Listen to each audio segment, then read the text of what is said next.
Bonjour à vous tous, ici Dorothée Méfaux. Je reviens avec mes petites analyses politiques quotidiennes, voilà, parce que à l'aube des élections prochaines en Côte d'Ivoire et au Burkina Faso, je suis moi-même en tant que journaliste, je fais pas mal de recherches et je donne mon avis par rapport à des situations contemporaines dans chaque pays d'Afrique. Pour l'instant, je m'intéresse donc là au Burkina Faso et en Côte d'Ivoire, où je réside au Burkina Faso moi-même, et puis je suis donc en visite officielle en Côte d'Ivoire. Ces deux pays m'intéressent, je m'y penche avec beaucoup d'attention. Je suis en train de soutenir deux candidats présidentiels, deux candidats potentiels aux élections.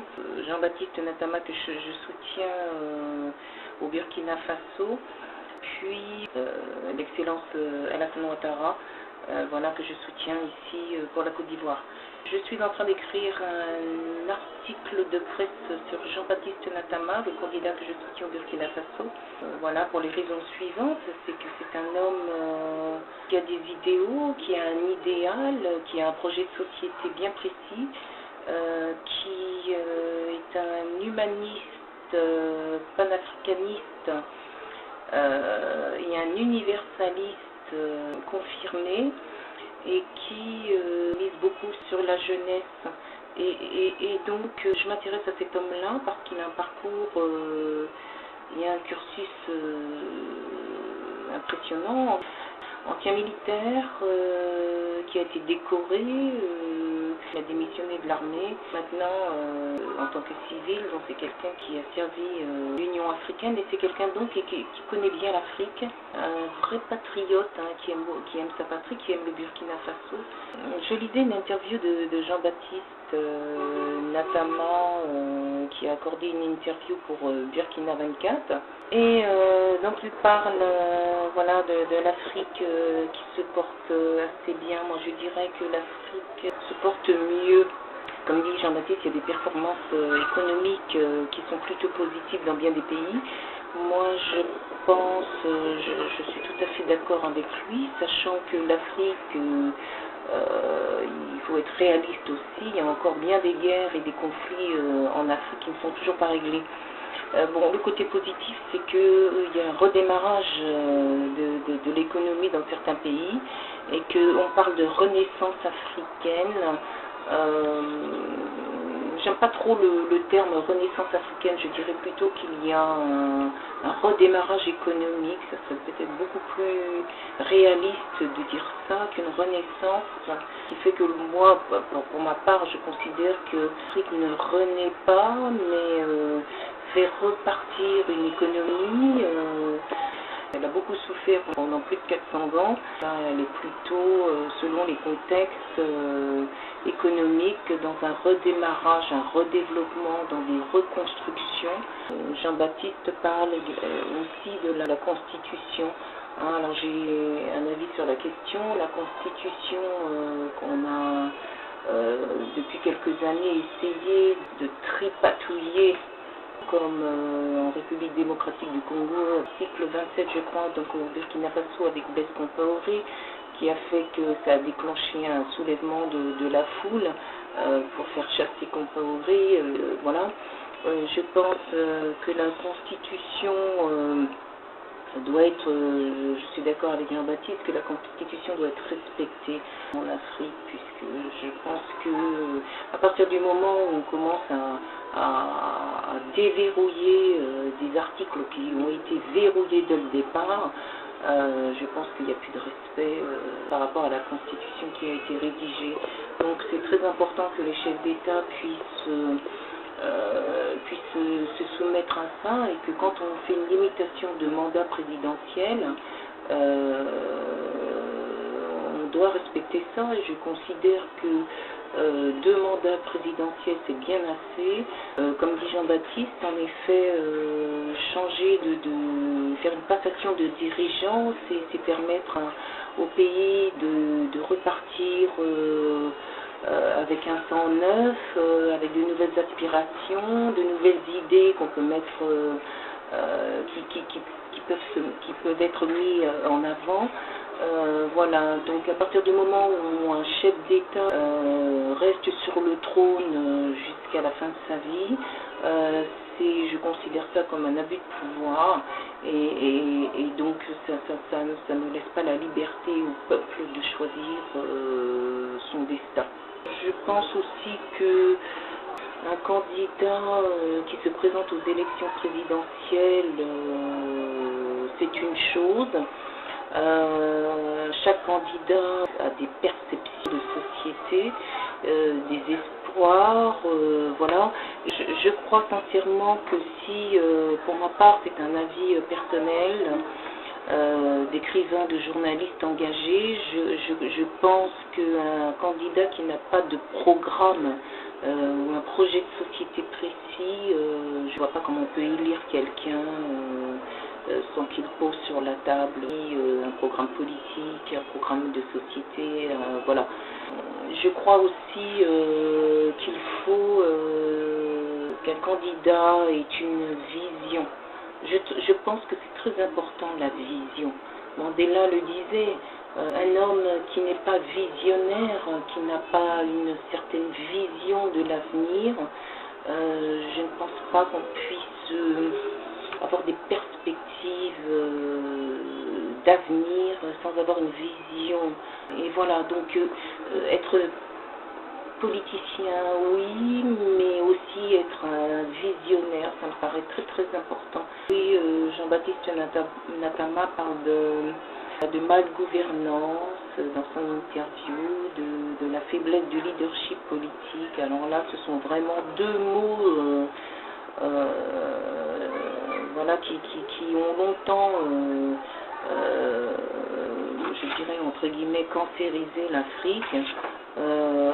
La malgouvernance et le manque de leadership politique.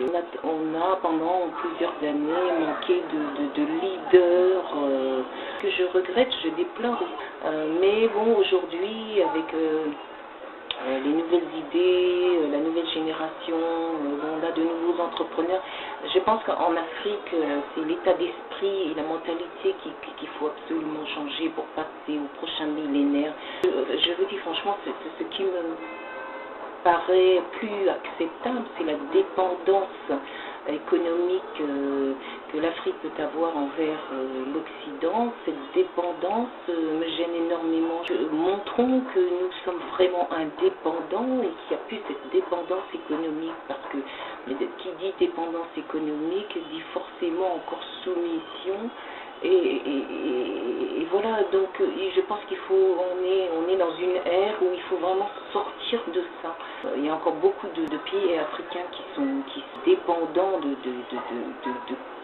quelqu'un ou de quelque chose ou d'un système. Et je pense que l'Afrique aujourd'hui a besoin de se valoriser en tant qu'indépendant. Et l'Afrique, disons-le, elle est riche en sous-sol.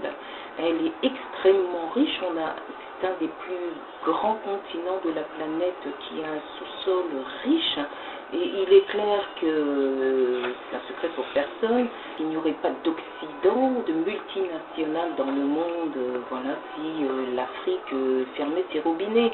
C'est une réalité, c'est un fait. Il est temps de se prendre en charge et de se prendre en main et de ne plus attendre et de ne plus tendre la main. Je pense que c'est seulement là dans les années 2000, depuis quelques années, qu'on s'aperçoit que l'Afrique commence à prendre conscience et de tout ça. Donc sur ce plan-là, je souhaite que les mentalités puissent changer pour le bien de l'Afrique. Quand on parle de malgouvernance, d'un manque de leadership politique, les choses commencent à changer. La malgouvernance, l'Afrique l'a connue pendant des années et des années dans de nombreux pays, puisqu'on reprochait aux chefs d'État africains de s'enrichir, d'être là, installés au pouvoir pour l'enrichissement personnel, pour leurs intérêts personnels. Donc, comme dit Jean-Baptiste Natama, autant de ramener ses intérêts, comme il dit, ses intérêts égoïstes et partisans au second plan. Voilà, aujourd'hui, c'est du collectif qu'il s'agit de faire et non pas de l'individualisme. Je dirais donc que l'Afrique se porte mieux, sachant qu'il y a encore pas mal de situations de guerre à régler, de conflits internes, de conflits étatiques internes dans certains pays. J'espère que cette renaissance se fera dans chaque pays respectif. Voilà, donc c'est mon souhait. Hein. Donc là, je reviens donc à ce que je vous disais au départ, c'est que bon, là je suis en train de soutenir Jean-Baptiste Natama, auquel je suis en train d'écrire donc un portrait,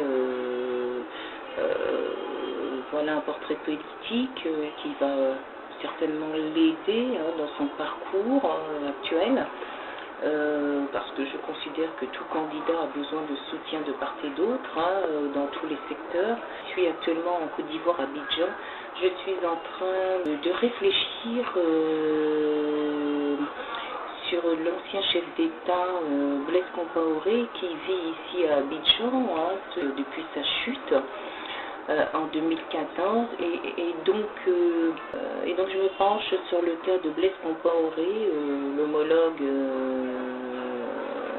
chef d'État d'Alassane Ouattara, qui a accueilli ici Blaise Compaoré, l'a accueilli pour de bonnes raisons. Il y a pas mal de controverses sur le fait qu'on ait accueilli Blaise Compaoré ici en Côte d'Ivoire. Alors il y a des gens qui sont pour, il y a des gens qui sont contre. Et puis d'un autre côté, en contrepartie, vous avez au Burkina Faso des gens voilà, qui l'ont chassé, une espèce d'aversion au fait que Blaise Compaoré pourrait revenir au Burkina Faso. Voilà.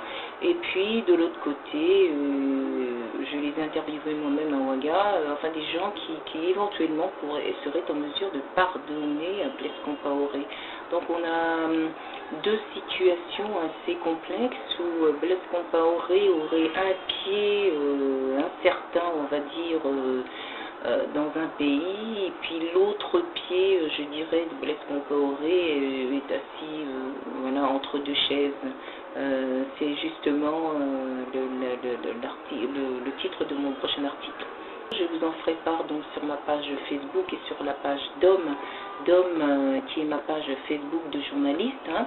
Voilà, donc je m'intéresse à Blaise Compaoré, qui apparemment en ce moment est dans un anonymat complet et qui fait que moi-même, d'Homme, je souhaite qu'il sorte un petit peu, voilà, même s'il doit rester dans l'ombre, moi je le remets en lumière un petit peu, voilà, je dirais ça comme ça, dans un article de presse que je souhaite d'ailleurs qu'il lise et que cet article de presse lui parvienne.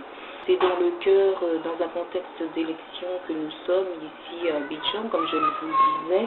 Au Burkina Faso, je vais bientôt y retourner, certainement après les élections, après mes visites officielles et mon audience, etc., qui est en cours. Je compte aussi peut-être avoir l'occasion de rencontrer le ministre de la Jeunesse et des Sports ici à Abidjan. Je compte bien lui faire une visite, qui est prévue d'ailleurs la semaine prochaine. Donc voilà, donc c'était Dorothée Méfaux en direct d'Abidjan. Voilà. Je vous dis à très bientôt, à une prochaine analyse de ma part selon les événements. Et je vous dis à très bientôt les amis. À bientôt.